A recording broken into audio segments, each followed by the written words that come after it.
What up, y'all? It's your man, ES the Hermit Star, back again, and I am here to do. Why did I just? No, I remember. I almost forgot who I was reading for, but I'm here to do the Pisces lunar eclipse for the sign of Scorpio. So if you have Scorpio on your chart, sun, moon, or rising, this is for you. What's happening? What's happening, Scorpio? How y'all doing? I am back. Feels good to do these reads. If you're watching or not, I still feel good. So, anyways, here to do your lunar eclipse read here. We got these 4 cards that just jumped out. And you know what? That's what we're going to land on. Alright, if I feel like drawing more, I will draw more. But for now, this is what I'm going to read with. So we start off with the 5 of Swords here. You know, this is someone who wins at all cost.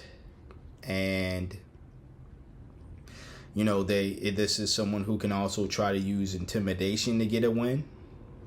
To get what they want. And that's what I pretty much mean by win. Like, just getting what you want, right? Getting something. But from what I see with the rest of the spread here, I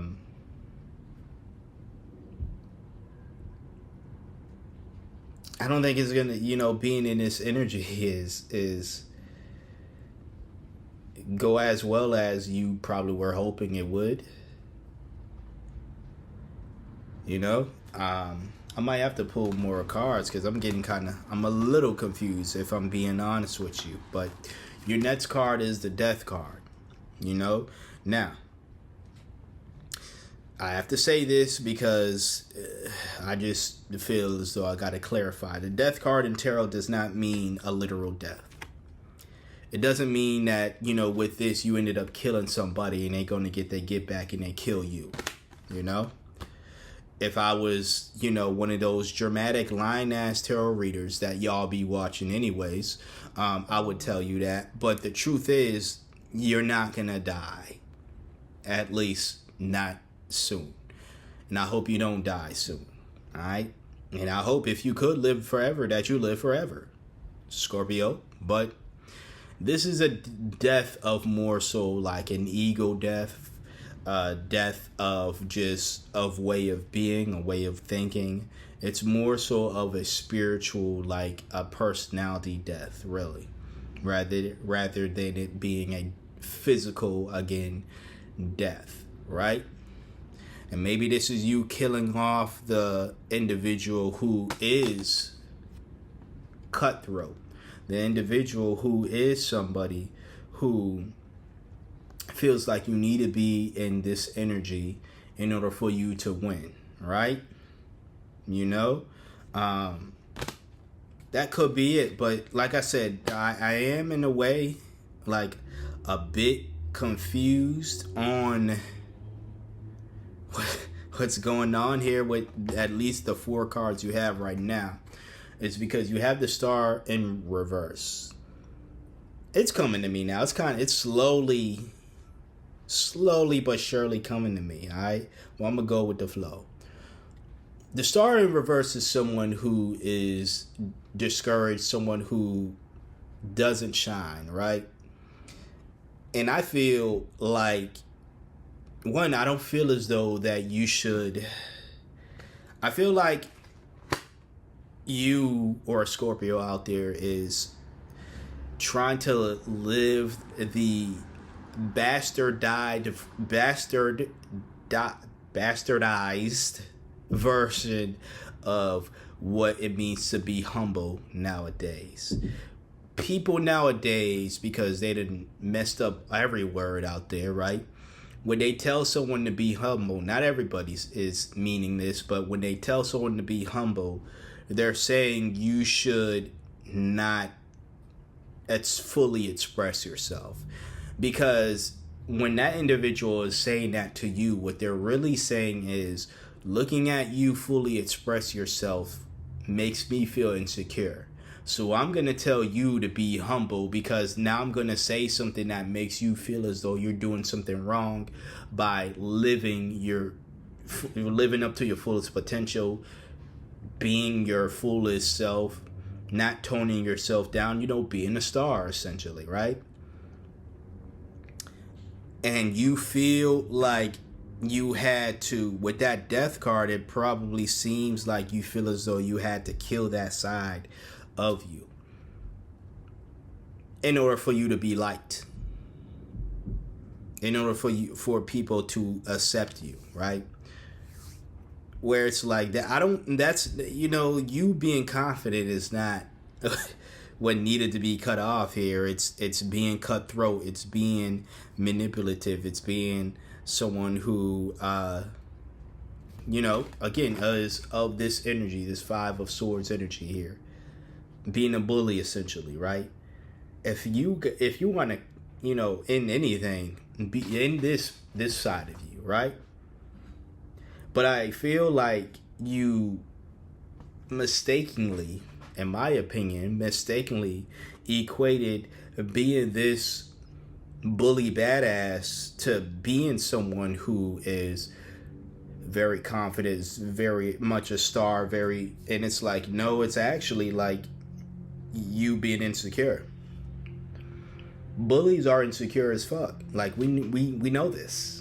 We know this. We know that the people who go around just bullying others don't love themselves. They don't like themselves, right? We know this. And that death card really is just killing off that insecurity, killing off that side of you where you feel as though you need to be the intimidator in order for you to shine, instead of just being yourself, really. And then the last card, as far as the tarot goes, is the Seven of Pentacles in reverse. This is someone who is impatient, but very much neglectful. I can't say words now, but neglectful, especially when it comes to their goals, right? And I think that could play into a big part of your insecurity as well. You're not patient enough to give yourself time to grow, give your goals, your dreams time to grow and manifest. So instead of just simply saying that, you feel as though you need to be someone of, again, this nature. Someone who needs to do anything possible to get what they want, and then go around pretending to be,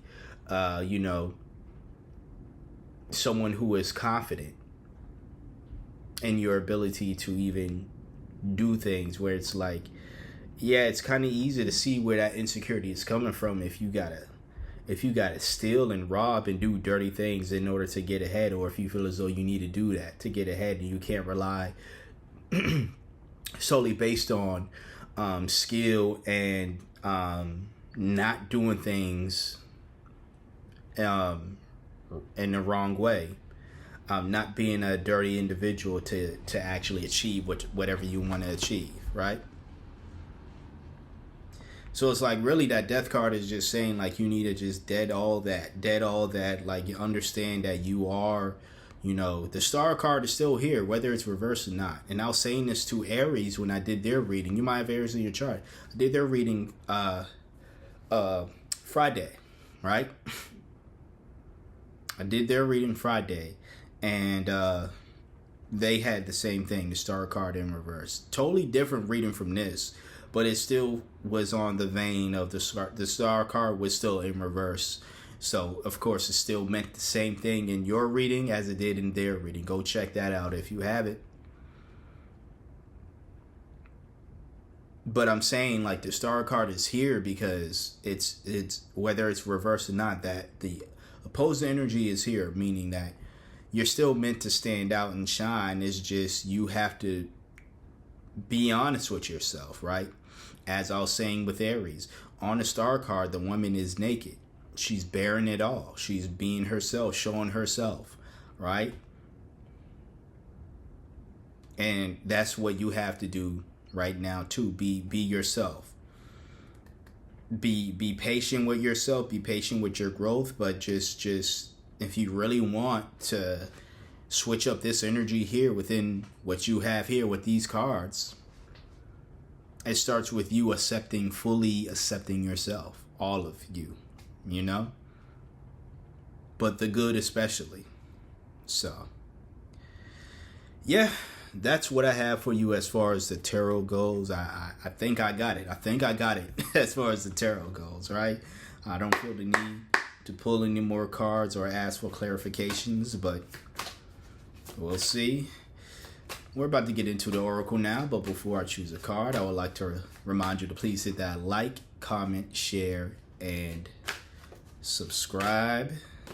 Turn on that notification bell as well, so you will be notified whenever I upload a video. All right. Your card today is Solace of Balance. Seek equilibrium in love and career, harmonizing your inner seal to weigh decisions with both heart and mind. That's what I have for you today for your Pisces lunar eclipse reading for the sign of Scorpio once again. If you got anything of value from this video, please hit that like, comment, share, subscribe once again, and hit that notification bell so you never miss out whenever I upload. Okay. I want to thank you for trusting me for being your intuitive reader for today, or at least one of your intuitive readers for today. Like, comment, share, subscribe, and until next time, until next video, you see me when you see me. Peace out.